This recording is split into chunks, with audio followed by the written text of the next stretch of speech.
Good morning, I'm Christina Marrazza with your latest headlines. Officials say it will take an additional $100 million to maintain an acceptable level of cleanliness in the New York City subway system. Some riders cringe at that cost, but others say that clean subways would be worth the extra money. I'm here near Townsend, where crews are on site to investigate the wreckage of the Cessna 180F plane that disappeared just days ago. We're told that we won't know the exact details of the crash until the investigation is complete within 6 to 8 months. Helena has officially gone Hollywood, and the city is buzzing tonight as it hosts the worldwide movie premiere of Call of the Wilds 3D starring Christopher Lloyd. The exact cause of the fire is still unknown, but it is believed that the blaze originated on the main floor of the home where the victim lived. Training in these Humvees prepares soldiers for the types of situations they'll encounter overseas. Now, one of the interesting observations from today's hearing was that members from the National Rifle Association were present to testify on both sides of this bill, showing great division in where the organization stands on these issues. You may have heard of Project Linus, a national nonprofit that provides blankets to children in need. The organization has recently been asked to supply 20,000 blankets to the children devastated by the earthquake in Haiti. And today in Great Falls, volunteers were hard at work making that request into a reality. For these volunteer blanket makers, there's no better way to be spending a Saturday afternoon. We typically have blanket making days once a month to create blankets for the kids locally. Well, after the catastrophe in Haiti, everybody wanted to do a little something to help. So we're doing a special blanket making day just to make blankets to send to Haiti. Some of my friends are actually Haitian, and so it was nice to be able to help their families kind of in a way, and just helping with the rest of the project. In the weeks following the earthquake in Haiti, Heart to Heart International and Christian Aid Ministries each requested 10,000 blankets for the children in need. It is expected that more requests will come in the weeks ahead. Project Linus says its volunteers across the country can make this happen. Everybody wants to help. It was such a huge catastrophe, and Haiti wasn't a rich country. They were already hurting before an earthquake. You have an earthquake and those they've had everything taken away from them. I think it's just human nature to want to help somebody who is hurting that much. I've committed us to at least 150 blankets. The handmade blankets come in all shapes and sizes and must be washable and made from new materials. And you don't have to be an expert to get involved. I learned how to sew when I was like 5, but other than that, I've done just straight stitches, nothing fancy. It's actually pretty simple to tie a blanket. You know, sewing, you have to be an expert kind of, but tying a blanket's easy. And if these stacks of blankets are any indication, Haiti will be receiving a special delivery in the near future. There's a little more energy there, a little more tug at the heart, and people just really do want to help. We're all humans and we all have a need, and there's just a camaraderie of humanness. And for more information on how to donate, head to kfbb.com and click on the link to this story. Today, the Great Falls Fire Department held training exercises to prepare for the worst. When freezing water is involved, there's no time to waste. That's why the Great Falls Fire Department conducts ice rescue training each winter.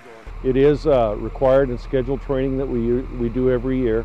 The reason we're doing it is because obviously we live next to a river. And occasionally we have people or animals that go through the ice that require our assistance. It doesn't normally occur, but we want to be sharp when it does happen. We'll use a couple different approaches. One, we'll cut a hole in the ice, which imitates somebody that's gone through the ice.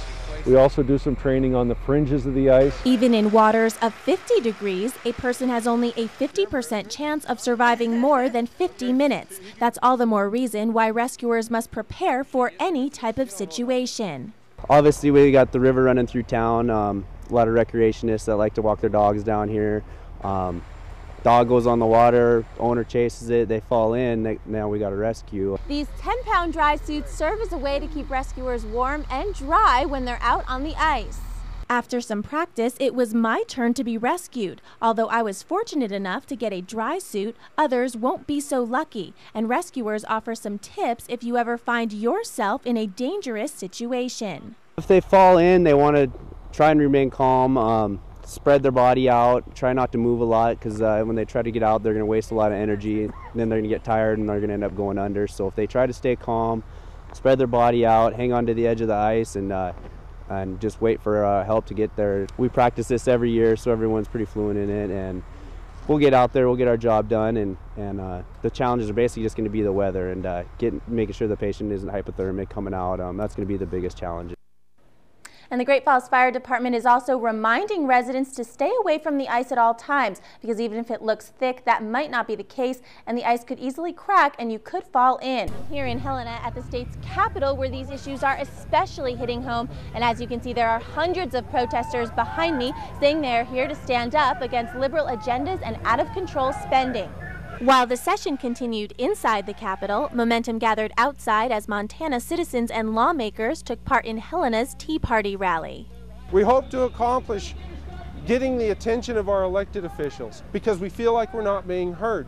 I'm 90 years old and I have children and grandchildren and great-great-grandchildren and great-great-grandchildren. So that's the reason I'm here. Legislators remain divided on these contentious issues, and each side had a different view of these nationwide protests. I think the Tea Party is a completely understandable response of the public to the difficulties that we find both in Montana and in the country economically.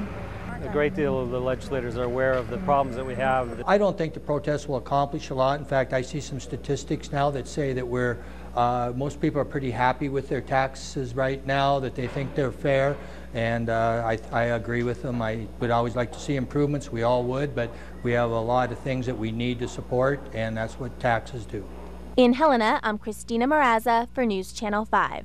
An area family is speaking out tonight, claiming their special needs child was abused at North Middle School. Today's game was much anticipated by both Cats and Grizz fans across the state, but the fans aren't the only ones to get excited for the rivalry. Many local business owners also have plenty of reason to cheer. Authorities are looking for a man who robbed a casino in Helena. According to our NBC News exit poll, one of the keys was bringing new voters into the mix. Barack Obama, represented here in blue, won a majority of first-time voters by a margin of 60 to 38%. 7 in 10 Virginia voters thought McCain attacked unfairly, while less than half, 46%, thought Obama did. And Brian, voters who made up their minds on who they'd support in the last week were more likely to say the McCain campaign engaged in unfair attacks.